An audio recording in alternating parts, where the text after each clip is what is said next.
مومن پر مصیبتیں نازل کیوں فرماتا ہے؟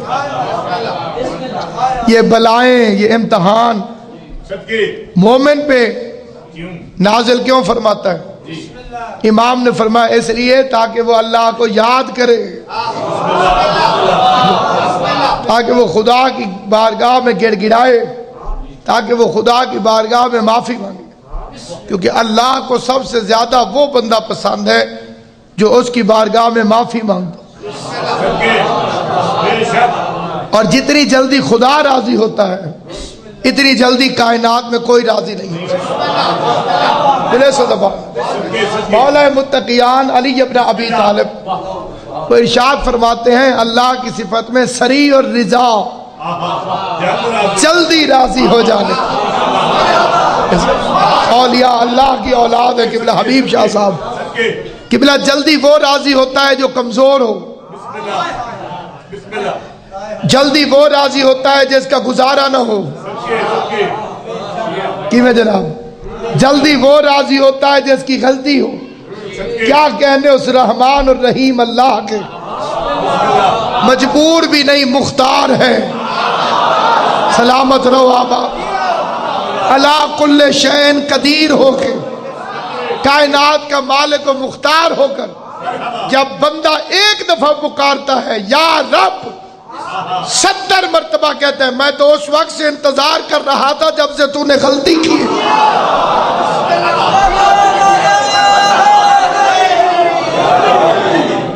اللہ کو وہ بندے بڑے پسند ہیں جو اس کی بارگاہ میں استغفار کرتے ہیں،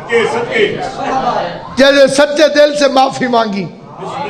ایک دفعہ بھی سچے دل سے کوئی بندہ معافی مانگے، اس کی ذات وہ رحمان اور رحیم ہے کہ بخش دینے کے لیے تیار، اس لیے ہے غفار الذنوب، ستار العیوب، عیبوں میں پردے ڈالنے والا، گناہوں کو معاف کر دینے والا، غفور الرحیم، ایسا کریم خالق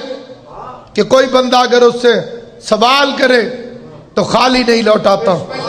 کوئی نیت کے ساتھ اس کے آپ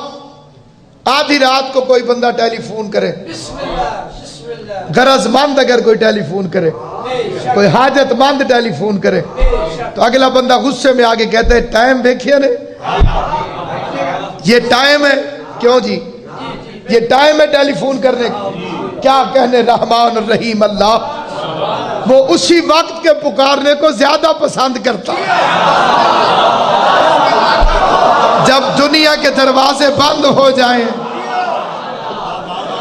جب دنیا کے دروازے بند ہو جائیں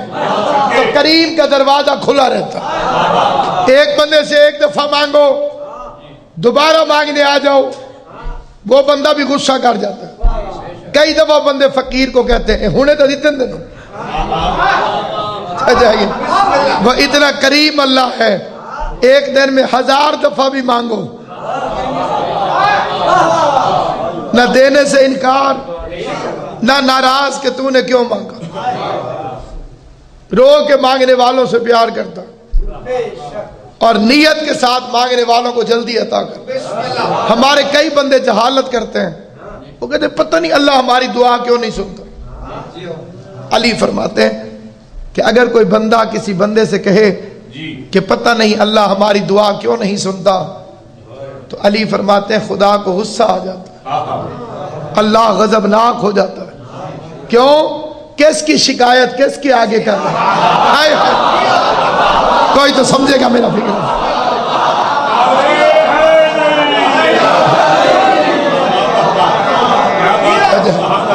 کس کی شکایت کس کے آگے کر رہا ہے؟ یہ کیا کر لے گا؟ اگر میں اسے کہہ بھی دوں پتہ نہیں اللہ میری دعا کیوں نہیں سنتا، تو یہ کیا کر لے گا؟ جو بندہ اس کی رضا پہ راضی ہو جائے، جو اس کی حکمت کے آگے سر جھکا دے کہ معبود تو جو بہتر میرے لیے سمجھتا ہے وہ عطا فرماتا ہے، وہ عطا فرماتا ہے۔ کیونکہ ہم جاہل ہیں، ہمیں نہیں معلوم کہ کون سی دعا کی قبولیت ہمارے لیے نقصان دہ ہو جائے، کون سی دعا ہے جو قبول ہو جائے لیکن ہمارے لیے نقصان دہ ہو جائے۔ پھر کئی بندے ہیں وہ خدا کو تڑی لگا کے دعا مانگتے، اے بھی کر دے، اے بھی کر دے، اے بھی کر دے، اے بھی کر دے۔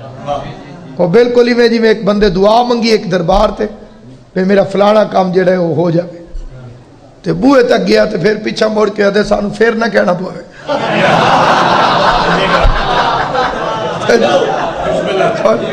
خدا کے آگے التجا کر خدا کو واسطہ دے ان ہستیوں کو کہ جن کے واسطے کو خدا رد نہیں کرتا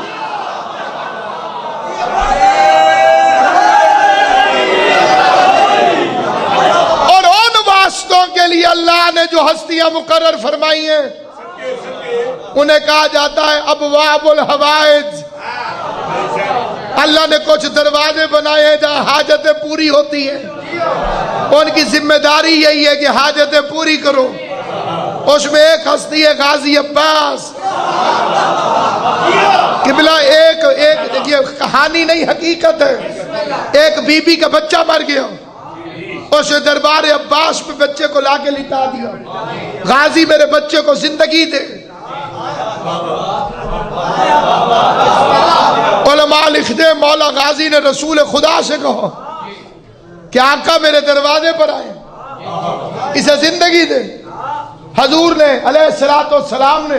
آقا کریم نے لوح محفوظ پڑھی فرمایا غازی اس کی عمر ختم ہو گئی اس کی زندگی اتنی تھی جتنی یہ جی چکا اب آدھے اگر اسے زندگی نہیں دینی تو پھر مجھ سے باب الحوائج کا لقب واپس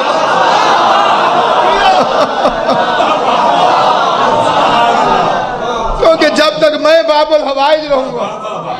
دنیا والے میرے دروازے پہ آتے رہے اور بابا حبیب شاہ جی مجھے حکم ملا ہے کہ میں سب سے چھوٹی عمر والے باب الحوائج کا ذکر کروں اس شہزادے کا جو بول نہیں سکتا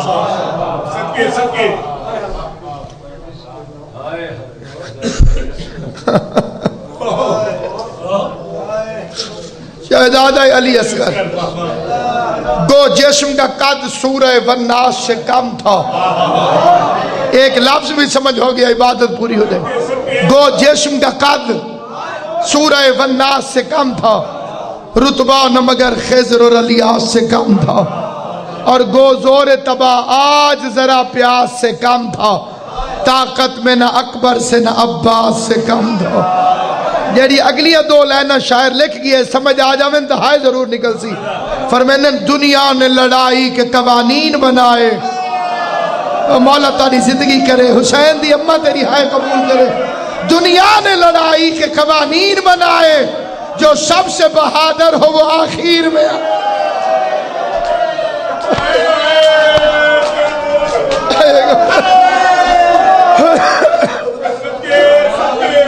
حماد اہل بیت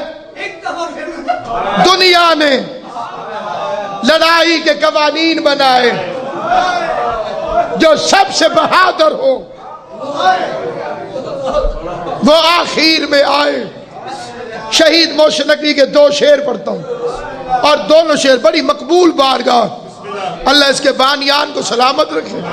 اور جن سادات کے قدم سے بالخصوص حبیب شاہ جی رونقیں برکتیں حسین کی اماں انہیں سلامت رکھے سید کونین قبلہ نزاکت شاہ صاحب کو اپنے حفظ و امان میں رکھے عزاداران امام مظلوم بڑا عجیب شعر ہے شہید محسن نقوی کو وہ فرماتے ہیں صلح کے اصغر کو محمد دارین قربان صلح کے اصغر کو بھائی اکبر کے پاس شبیر یوں کھڑے تھے ہائے ہائے صلح کے اصغر کو بھائی اکبر کے پاس شبیر یوں کھڑے تھے کہ جیسے کوئی عظیم تاجر حسین شے رکھ کے بھول جائے